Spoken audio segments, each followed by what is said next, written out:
Hello, this is a fantastic UFO sighting in Shag Harbour in 1967 in I think it was 4th October. Absolutely fantastic. It's actually reported. It was reported initially by 5 teenagers who reported it, thinking there was may have seen a plane crash into the sea about a mile and a half out. There was four lights, and they saw it go down to the water's edge. So one of the lads called the police, but there was three policemen in a car together. One chap was a constable, £1, and a corporal and another constable. They also saw it. So as he's phoning the police, the Royal Canadian Mounted Police, they already saw it, and they also reported it at the same time. So they went further down to the coast to look at what's going on. They also thought it was a plane crash, and they all reported four lights, and then separately they all come together, and they all, each one, saw it go down to the sea. Anyway, it didn't just end there, and that was it. It got really quite good, this. Anyway, they were all following it down, and locals saw it, and fishermen saw it. Anyway, the police obviously phoned the Coast Guard. The Coast Guard came round, and they also saw it. They tracked it on the radars, sonars, and everything as such. And they phoned. They did a check. They phoned all sorts of companies up to investigate it, and eventually it went to NORAD radar station, and they went to what was that called? Let me have a look. Rescue Coordination Centre in Halifax, and also they checked it out. All followed up kosher, and they followed the sonars and everything else. It was reported, documented. The film studios came round, interviewed loads of people. Because I say not only the Coast Guard wanted it, fishing boats saw it, the police saw it, teenagers, other locals. Fascinating thing. It described having four yellow lights, all separately, and then all verge into one, and then they saw it hit the water.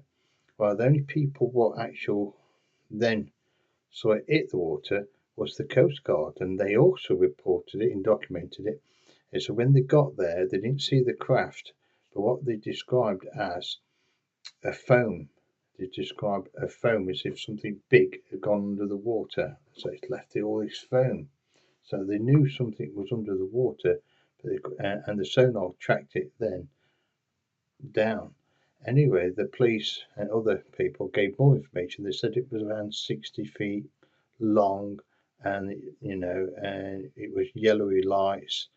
Again, transferred, emerging to one. So it was quite really well documented. The radars and everything confirmed what they were saying. Sonar did. Anyway, over the course of time, a few days went by, but then HM Navy came, HM Canadian,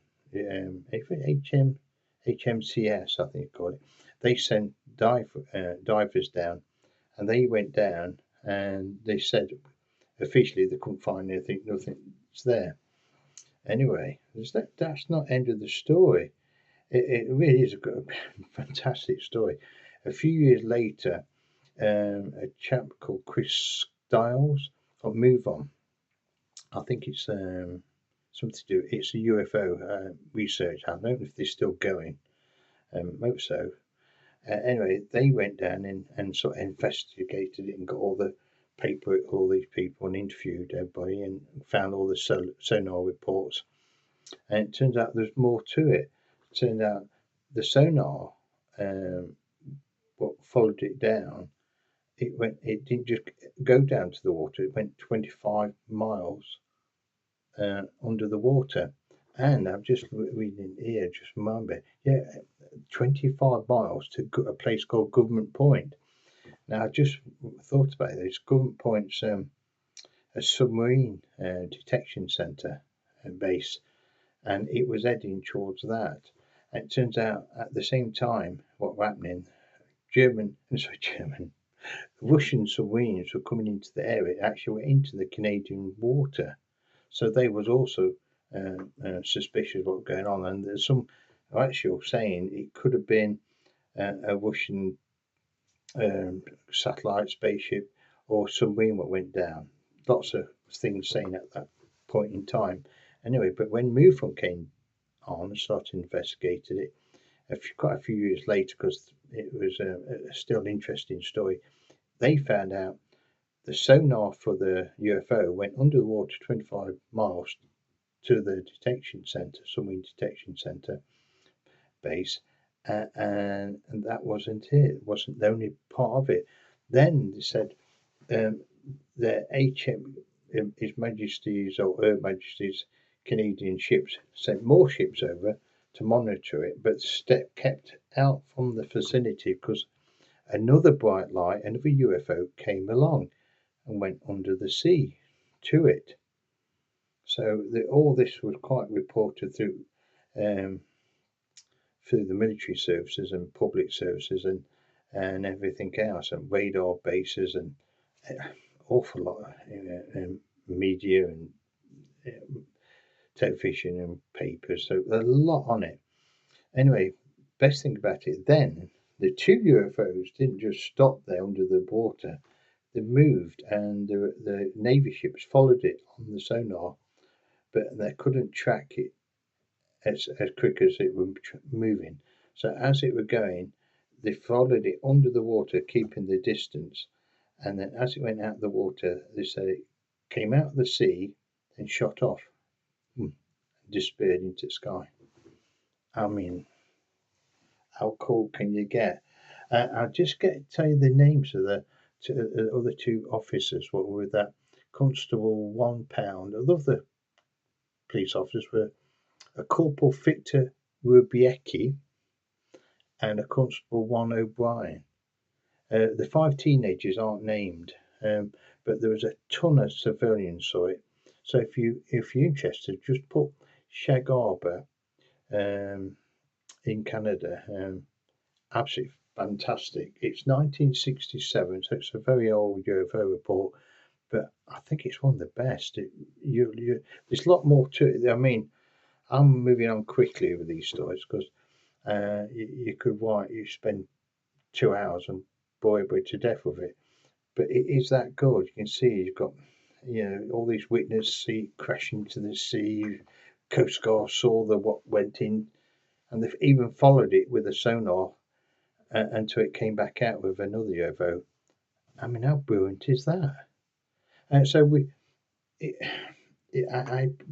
reason that I like this, I'm doing this, is just to show there's that much going on, and I think we all know that. So it's just putting loads out there. But I hope you like the story. It's brilliant. If you know more about it and you've got photos would be brilliant to look at. Or any information. But have a look. It happened October 67, and a ton of witnesses. You'll love it. It's a really great story. Anyway, I hope you enjoyed that. Thank you. God bless.